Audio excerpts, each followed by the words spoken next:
this, even though I've never experienced anything close to it, happen often. So I don't know if it's just par for the course in Silicon Valley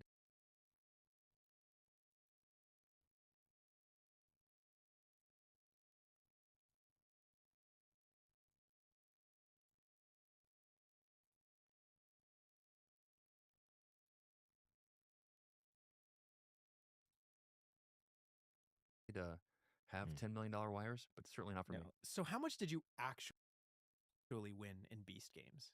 So the total sum, including the 2,000 from Vegas, the 10 million from the grand prize, plus 4,242 from the phone bribe or the $1 million bribe. So at 10 million, 6,000, Something. 242. Now, going back, winning that amount of money and speaking with a psychologist, was there ever an amount of guilt that you felt getting this money, knowing that someone else had to lose? Yeah, I mean, of course. And, I also think about all the friends and people who helped me get there. And it's like, oh, like how do I pay them back? How do I pay it forward? Why was it me and not them? I don't know if they call it survivor's guilt or, but yeah, I felt that, and it's not fun. Could you split any money at all? Were you allowed to be like, hey, you really helped me out. Here's like 20 grand. It was in our contract that we weren't allowed to, and then in certain challenges they'd kind of reiterate that. It's like, by the way, like you can't make any deals. You can't say, hey, if you help me get to this, I will give you 10% if I win. See, that's what I was thinking when it was down to the three of you with a $10 million prize. Like, you could have each walked away with, $3.333 Yeah. million, which is nearly $5 million. Just getting up there, and everyone could have left happy. But you're saying you couldn't have negotiated out some sort of split? Yeah, there was no negotiation, and I think, I mean, if we could have, we probably would have, with those three people. I don't think there was anybody there who's like, no, I have to get this. But yeah, it's there was no ability to negotiate a split, and I think there's some pretty severe clawbacks too in the kind of the agreement we signed if they find that someone is splitting after the fact. So for Beast Games, did you have a strategy going in? If someone's competing in Beast Game Season 2, what do you think are the things that they should be practicing? Yeah, I think you got to figure out what kind of game you want to play. Do you want to stay true to your values or do you want to play to win? Um, I think you can do both. I think I did both. But like I would just get crystal clear on how you want to play. Two, you got to step up your social game. It's a very social game where you need to make friends. You need to earn trust. People need to be able to trust you. And the more genuine, obviously, the better. And have a number in mind. Like if there's a number, like because you're gonna get opportunities to bribe. And you think about this, like so many people. That's crazy. Are they going to have the same amount? Like, there's no way the number for the money can keep getting bigger as the seasons go on. There's just no way. Turn down, especially with the 10 $100,000 million. in that first episode. That's And you see crazy. 4 people turn down $1 million. So there's gonna be opportunities where you can take money, Like game to either show eliminate inflation. people or not eliminate people. I'd figure out what that number is and how important it is to you. What was your number? My number was 1.5 million. How did you come to that number? My wife and I were talking about it, and to be honest, I think it was a number that we figured would never get presented to us. So it's kind of like this thing that, we have a number, but we're never gonna have to worry about it.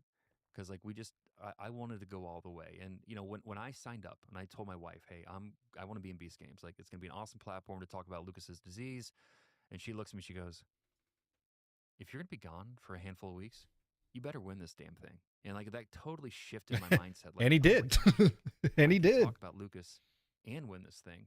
But winning, having the thought of winning when there's 1,000 people is just so hard. It's just, for me, it was like, okay, I just got to survive. I'm on the platforms. I need to get the city. What's up, I'm in the IDK? city, I need to get to the island. I'm in the island. I need to get to the top 10.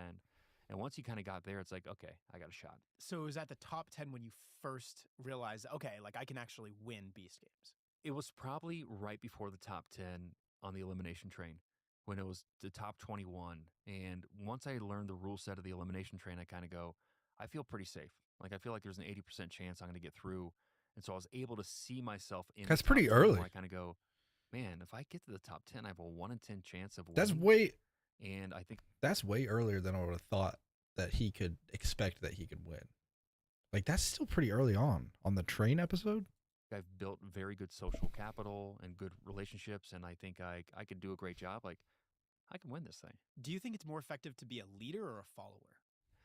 Great question. IDK says 10 million is diabolical. What's more diabolical is how much they're going to take out in taxes. He said he doesn't know yet, but the fact that it's even in the conversation that half of it could go to taxes, that's crazy. Like, what? Question. I think you need to Half be able of to it? be both. I think there's times where you need to step up and lead. I did that more in kind of private settings, like on our episode 6 on the physical challenge. I would step up as a leader, a vocal leader for a small group. There's other times where I think blending in is better. Like on the elimination train, like to be a leader there was like the last thing I wanted to do. I just thought there was no upside. I feel like I'd have to eliminate myself or like my buddy Patrick. I didn't want to do that. So I think it's kind of circumstantial. It seems like the people that all rejected $1 million, they What's ended up, making it Brantley? pretty far in the games, and they were looked pretty favorably amongst the other competitors. The only thing that was weird is that as soon as it went 51-49, as though it was advantageous for them to flip on them, like sharks, like piranhas, they I feel like he played a perfect game, like he just described, like when to blend into the background versus when to step forward. But the thing I noticed is he never stepped all the way forward. He was never like the leader. If you watch the show, like he played that line perfectly of like, if I'm not going to be the leader, he was right behind the leader. That way the leader could take the fall if people decided to target him. would just be like, oh yeah, and then you did this, and that was a jerk move, and we can't believe this. And everyone's like showing that they're better than the other person. It's weird.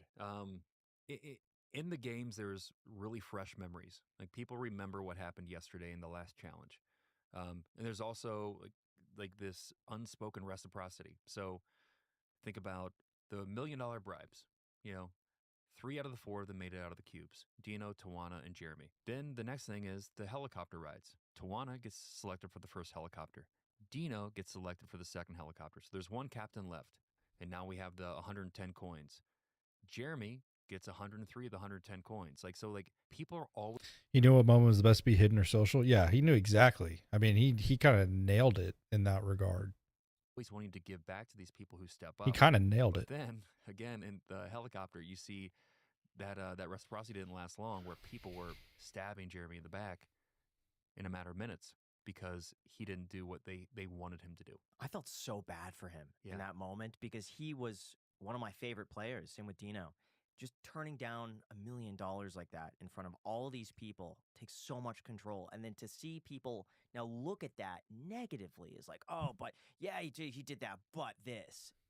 I was shocked. I was shocked too. It was one of those things where during that episode, I was going around and trying to tell people the math. Like, hey, we have to give the coins to somebody, because if we don't, our odds of getting on a helicopter decrease, because this helicopter is going to go away empty. So that was my mindset. I wasn't trying to go around and say, hey, give these coins to Jeremy, because obviously I knew that would also put a target on my back. So like I didn't hear all these kind of talk about you got to bring a woman on or this, that, and the other until we got into the helicopter. And I'm like happy. And like Jeremy looks at me and is like, no, this is not good. Like this did not end well. And he kind of sat there and he kind of led a prayer. And it was like one of these things where I'm like, oh, I didn't realize how badly people were coming at you. And so it was the first couple of days on the island were interesting because there was some bad blood, especially to Jeremy, but also to me because I was involved with it. And that's because Jeremy would not select a woman to join him on the helicopter. Yeah, and he did. He selected Daphne 976, but it was one of these things where he chose 2 people first. He chose Gage 974 and myself, and then he asked us to choose people, and I didn't choose a woman. Why didn't you choose a woman? I don't know. I chose my best friend at the time, Patrick 930, and he's the guy who. You watched the brought show? me Yeah, I into watched the whole in show. hallway in Vegas. And I was like, hey, like he chose me. It's my time to choose him. It was really good. I enjoyed it. Yeah, and in retrospect, I would have taken a lot off of Jeremy if I would have. I would have chosen Maddie 852, a dear friend of mine. But at least I made that episode exciting, I guess. And what's this little bottle? Oh my God, these are so good. So this is called Magic Mind, and they started sending us this a few months ago. Absolutely love it. And we actually reached out to see if they would sponsor our podcast because we like it that much, and they've agreed to sponsor our podcast, which is so cool. But basically, it's an energy focus shot, like for a little bit more. Have you seen Prison Break? I've seen the And no first. joke, I have these every single. seen the first podcast to, season like, of dial it Prison in Break. a little bit more. There's a little caffeine in this, so it's not like so much that you're going to be wired afterwards, but it's just enough to give you a bit of an extra boost. And I take these with us, no joke, everywhere we go because you could take them through TSA. Oh, beautiful. And it was actually a bit of an accident. I just packed these in my backpack, went through TSA, and then on the other side, I was like, oh wow, they never confiscated it. Like this is really good because it's under the liquid limit. And now I've just been taking them everywhere. And then Jack and I now trade. I bring these, he brings protein bars. And we'll trade. I'll be like, I'll give you a Magic Mind for a protein bar because I bring extras. They taste great. It's not too much to where you start feeling jittery. And it's perfect because you can also drink these later. So if we have a podcast at like 8 p.m., you're not going to drink a coffee at 7 p.m. in preparation for the podcast because then you're going to be up until 2 a.m.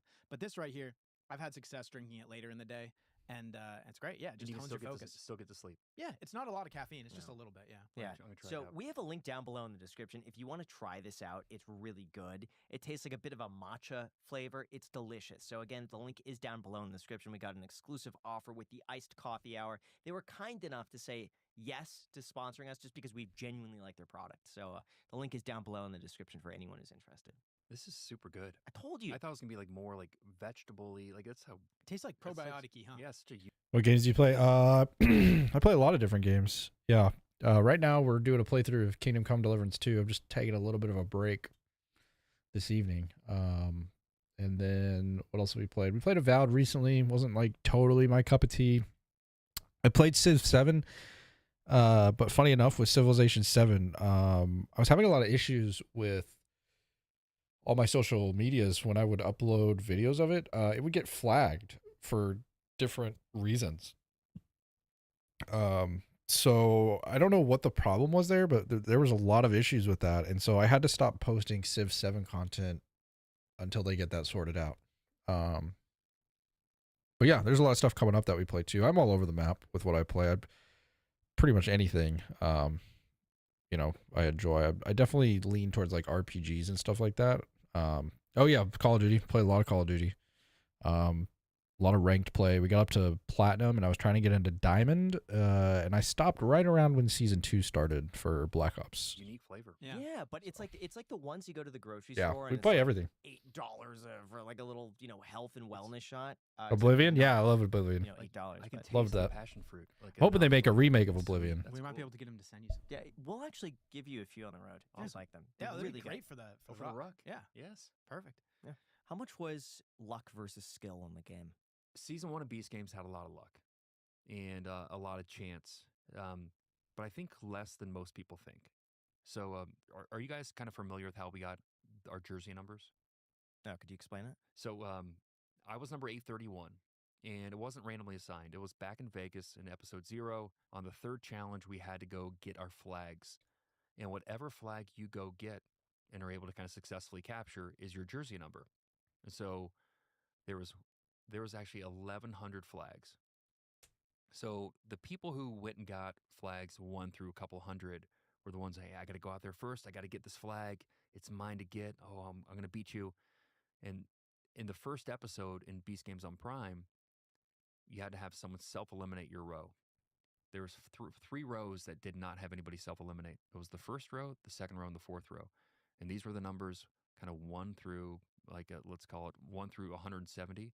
Like these were all these type A aggressive people to go-getters, where the rows that kind of got up to the 800s, 900s, and 1000s were the helpers who help people get their flags, and the more kind of altruistic people who needed support. Which Interesting. you'd think those are the people who would eventually self-sacrifice. So I think there's a little bit more nuance to the chance. But yeah, when you really think about, I think through all the things that had to happen for me to get to episode 10. Oh my gosh, so much luck. What challenge was the most difficult? Like physically and then emotionally. Yeah, physically, hands down was the monster truck pull. I mean, we had 8 people pulling a You're chill, dude. 12,000 Thanks, pound monster IDK. truck. Appreciate that, man. I did It's a not chill expect stream. that. In B City, we have this giant billboard that would kind of give us like clues to what these challenges would be. And there was it was like 19, I felt like it was 1950s kind of art themed, and it had a big monster truck, and it said, our red light is your green light. And we're like, oh my gosh. So we get out there and I see this monster truck and I'm like, oh, they're going to put on the brakes, which is a red light. That means that's when we're going to walk green light. That means, so we're practicing doing red light, green light, like how to stop. And then they kind of turn us on and go, nope, you're going to pull this monster truck. And we pulled it for like 25 minutes. I literally, when I got done, like they almost called a medic for me. Like I was in like tunnel vision. I'd never done anything that strenuous in years. And it was, That's it was crazy. wild. Pulling it that whole didn't monster truck. look that Feeling sick? Oh man, feel better. I'm not gonna lie, as a Oh, viewer, yeah. it didn't As look you're that bad. laying in bed And so- watching the yeah, show. eating like, pita chips. I could and do hummus. that. That's No, easy. I'm just saying, when I was watching it, I was like, okay, these guys, they're falling over a little bit, like they're stumbling. They look fit. And so it was surprising to me because it also didn't seem like it was going on for 25 minutes. And so, like, if you push a car in neutral, it's not that hard. But I can understand. I didn't know it was 12,000 pounds of a It's monster a whole truck. So, monster truck, yes, dude. that does sound very challenging. But as a viewer, I'm sure some people, they know what I'm thinking right Jack's now. an armchair But critic. but I didn't think it was going to be that hard either. To your point, Jack, it's like, but once they said go and we started I pulling, feel like I it's get what he's saying. I feel like this thing is hardly moving. I feel like the fact that you have several people like that, like it shows right here, like the fact that you have this many people like this, it fools you into thinking it's gonna be easier because you have so many people. And like he said, like when a car's in neutral, like if a car's in neutral, it's pretty easy for like 2 to 3 people to push.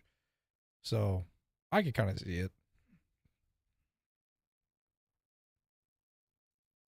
And then you see the other team who's like 20 feet ahead of us, and they're huge. These are all like, you have a ex-college Division I college football player, you have an ex-college rugby player, like you have some just hosses over there. And I'm I like, can't believe that "Oh, episode was dude." crazy. The fact that they won that. Fortunately, we had a lot of good teamwork. We never gave up. We had a lot of brains. So it was physics that actually helped us win, is getting over that hump with both wheels.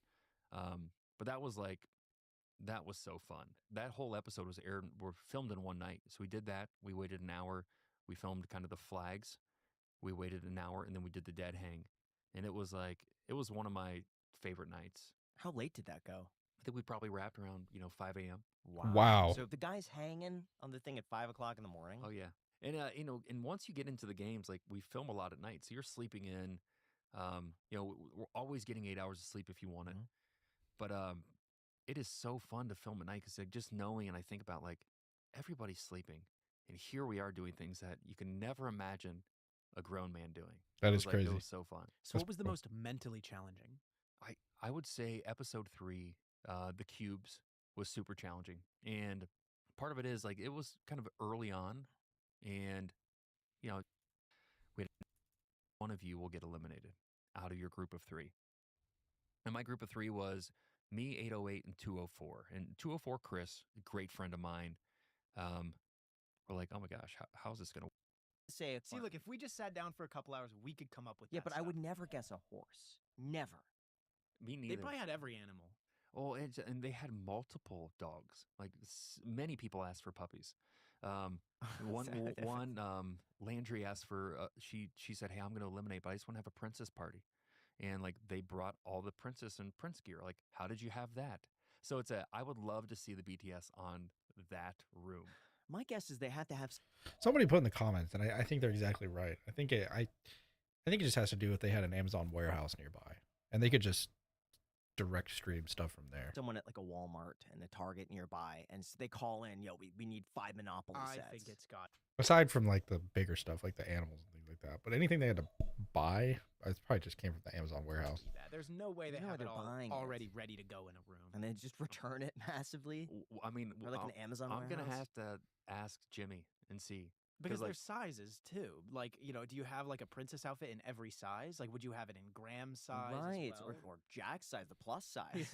But it was so quick. Like that's the thing that is like I think a lot of it was there because they got this stuff so quickly. So seeing so many people behave in so many different ways. You have Landry, who's willing to self-eliminate as long as she has her princess party. You have other people that are unwilling to play the game and by any means necessary continue advancing. Other people take bribes, other people don't take bribes. What did you learn about human nature participating in Beast Games? I'd say overall, very optimistic about the future of humanity. I mean, I think I did not expect to connect with that many people, and I did not expect like 4 people to turn down $1 million because 60 people chose them to represent them.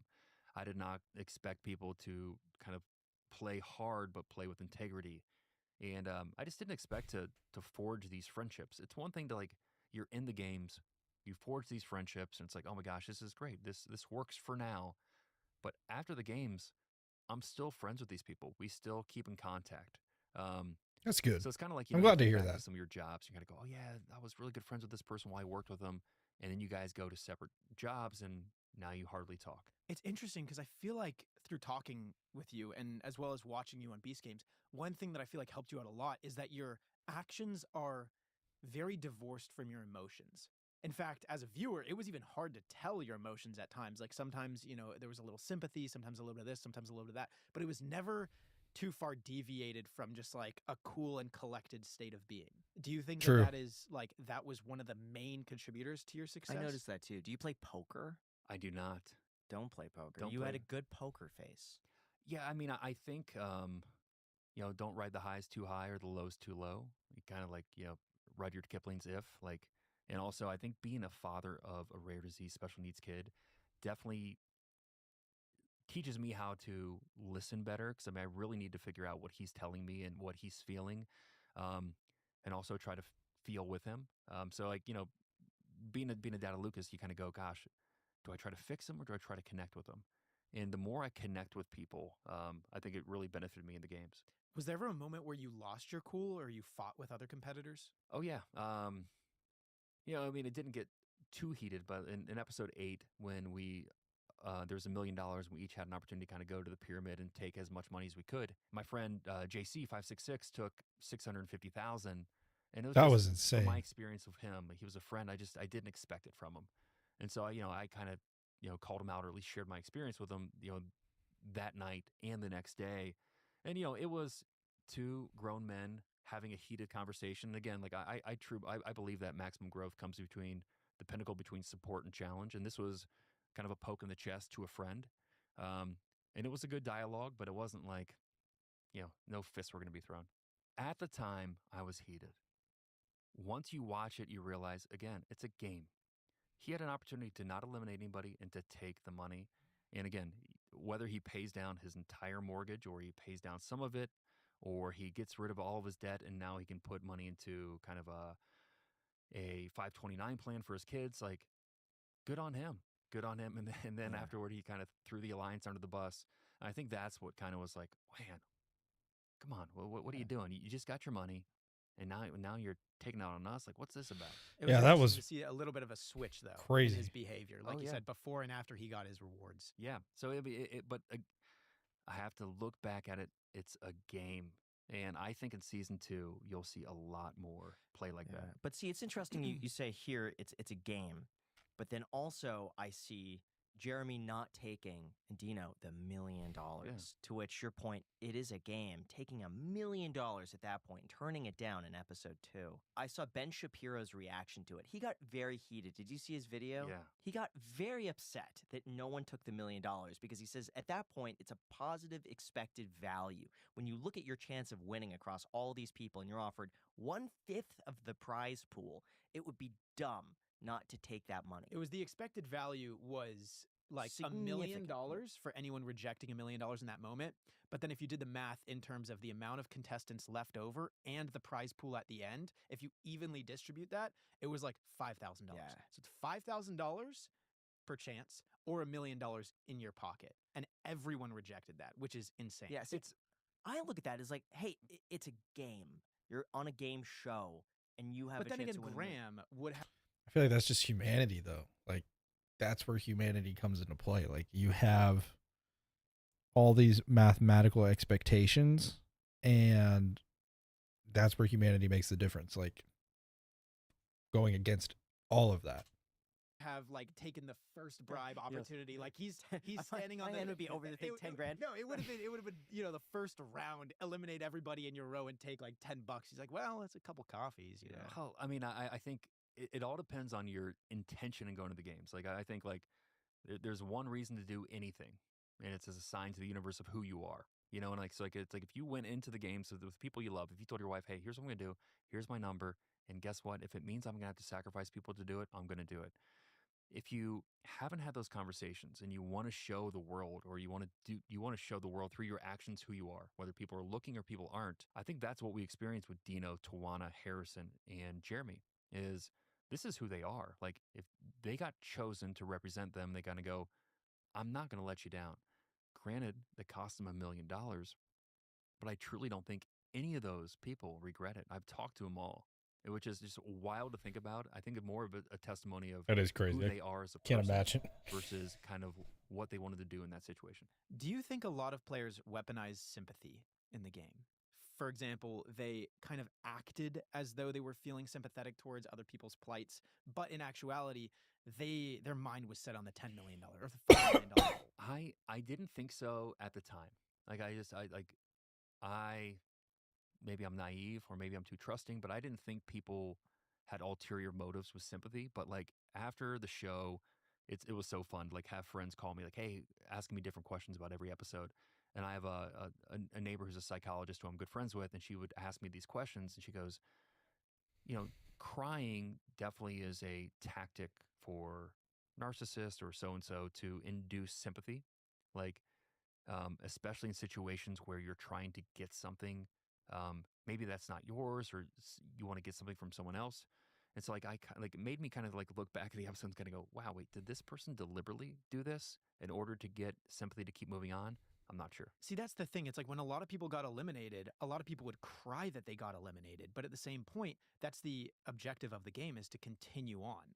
And so I was wondering, it's like, okay, if I was in a game with other people and it's like, sure, we had a little bit of an alliance and everything like that. When you get out, like, I'm like, oh, no, no, no. So everyone feels sad for me. And they're like, okay, well, this guy's been through a lot. Let's, keep him around. We'll talk to him, get to know him. But in actuality, I'm just making it farther in the game. Yeah, it's and even in my alliance, in the top 10, we had 4 people in our alliance. It was me, Patrick 930, Gage 974, and JC 566. Which is crazy that they were able to take an alliance that far with how much chance was thrown into the game. Like that's wild to me. And the ultimate aim is we all want to win, but it would be awesome for all 4 of us to get there and then battle it out. So it's like, we understand that people are going to get eliminated and it's going to suck. And like, for example, Patrick 930, my closest friend in the games, he gets eliminated and I'm like bittersweet. Like, I'm sorry to see you go, but like, okay, I'm in the top 6. I got to keep moving on. And how was the experience different as a competitor versus as a viewer? Were there certain things that maybe you didn't notice when you were competing, and then you got, some secret drama or something maybe, or people were in cahoots that you didn't know about until you actually watched the video? I'm curious too. Did you see any of the episodes before they air? So episode 1 and 2, we got to see in a premiere. So we got to see a day before they aired. But all the other episodes, we saw it just when you did. When it drops at kind of midnight on Thursday was when I would watch it. Are you watching it right when it drops? I would the try moment it drops? sometimes. Yeah. So sometimes my wife and I would like either try to stay awake, or like I'd wake up middle of the night like, hey, do you want to watch it? But yeah, there was times I'd watch it at midnight. Sometimes I'd watch it in the morning. Sometimes I'd watch it during the day. What was the most surprising thing watching it? Just to see other people's perspectives. For me, I experienced the game through my lens and through kind of my values, but to see other people's experiences was awesome. And I think the biggest takeaway again was seeing it as a game and kind of going, I respected or I understood the Habibi brothers' moves much differently watching it than I did kind of living it. I understood Akira's moves much different than I did living it. But it was just fun to see people who I got to know really well. Like once you get to the island, those top 50 people, we got to know super well, and to see their journey and how they played the game was like so fun as a viewer. Was there anything that wasn't shown that you think should have been shown? Have you ever been in a position where you've needed to hire someone? Oh my gosh. The right, it's faster. Oh, and have been. You've ever hired any ice? My energy. So don't to Indeed.com/ICH to claim your credit. The description, if that sounds like it. For those unaware, Upside gives you the power to earn more on the items or uply Show how big of a deal this is. That's an extra 25 cents off every single gallon of gas in your first tank of purchase, just using the code ICED. Thank you so much again, Upside, for sponsoring this episode. And now let's get back to the podcast. Was there anything that wasn't shown that you think should have been shown?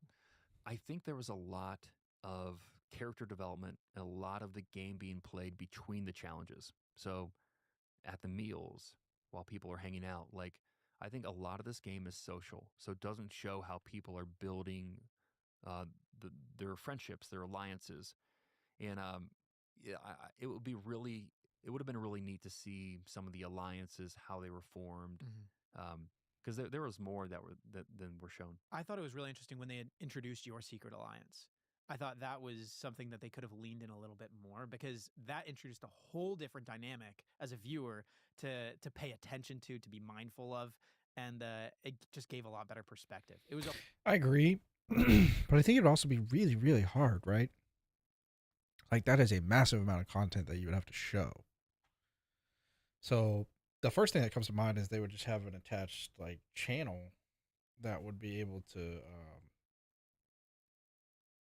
show that, like an attached YouTube channel.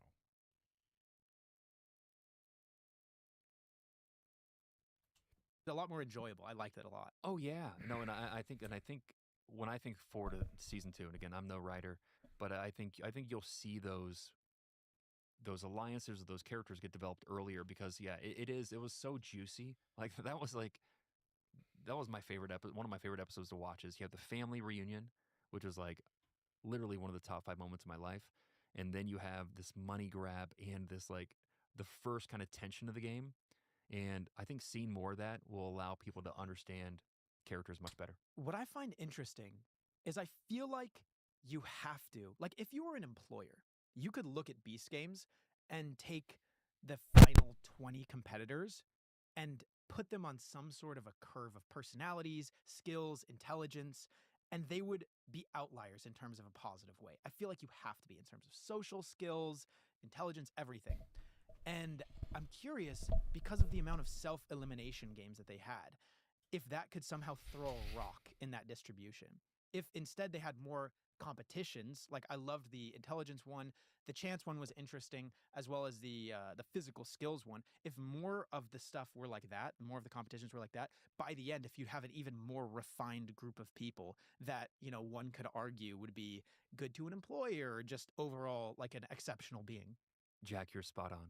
Like one of the guys who got eliminated in episode 1, John 312, brilliant guy, great social game, really strong leadership, got eliminated because nobody in his row self-eliminated. He would have been kind of formidable at the end. Some other great competitors who were like very loyal, always helping each other. A friend, Justin, 66, got eliminated in the first episode too. So yeah, I envision a world, and this is some of the feedback I've seen online too, is like, I want to see more skill-based. And social development as well. Like, that's why I liked the alliances. Like, a little bit of drama. Who can you be in cahoots with? Who could you be in secret cahoots with? The thing I think was Patrick, or the person that took the 5th or the 6th slot in the tower. Yeah. Like, that for me was one of the most exciting things, how he was able to outsmart everyone else and get voted in, and it surprised everybody. I'm like, that was such a low percentage chance for him to advance, but he was able to pull it off. Yeah, and Patrick was the one. He's Puppet Master Patrick, who took $0. So he took a big risk and going, I think there's going to be upside to 0. He took a big risk and it didn't work out for him. Gage 974 is the one who did this kind of miraculous move on the towers, where he's like, I'm going to tell this person that I'm going to vote for them. I'm going to ask for their vote, and vice versa. Then he had this beautiful throwaway vote for Mikey 453, because he knew no one would vote for him. And when I was sitting there, I'm like, oh my gosh, this is like brilliant. Genius. Yeah. And Gage, like it was neat to see someone like Gage step up. Yessie had brilliant moves in the 9th and 10th episode. So it's neat to see these characters kind of seize the moment they're in and crush it. One of the most memorable moments for me was the coin flip, when the prize is going to be $5 million. Yeah. And then he brings out another $5 million if you flip the coin and guessed correctly. I hope you know, like those are real U.S. dollars. This isn't fake money. So he wheeled in another literally $10 million in cash sitting there, and kind of when he opened the coin, there was zero chance I was going to do it. Like I'm like, it's just not worth it to get this far and lose over a coin flip. Um, I was never the best kind of in Vegas, betting, playing blackjack or roulette. And I'm like, I'm not going to come out of retirement and flip a coin. But I look over at Gage, and Gage became a good friend of mine. He's got these kind of beautiful blue eyes, and like you see them sparkling. You see this grin that I've never seen. I'm like, Gage wants to do this. Like Gage really wants to do this. And Gage is so talented and kind of stepping into his own. I'm like, if he wants to do this, I want to make sure he does it. So I go over there and kind of chat with him, and I feel it. He wants to do it. And after kind of a little back and forth with him and Tawana, he reaches out, puts his hand on it. And what Jimmy said is the first person to touch this has to flip it. So there's no takebacks. And you could just see it in his eyes. He was feeling it. And he, back in the cubes, he flipped to stay in the game, tails. And so he holds it up and goes, I'm feeling tails again. And one of my favorite edits of the whole entire show is the coin flip, and you see the kind of the sand going through it. And then they pan back and they show Emma's face, then Tawana's face. And they're like in total game mode, like focused.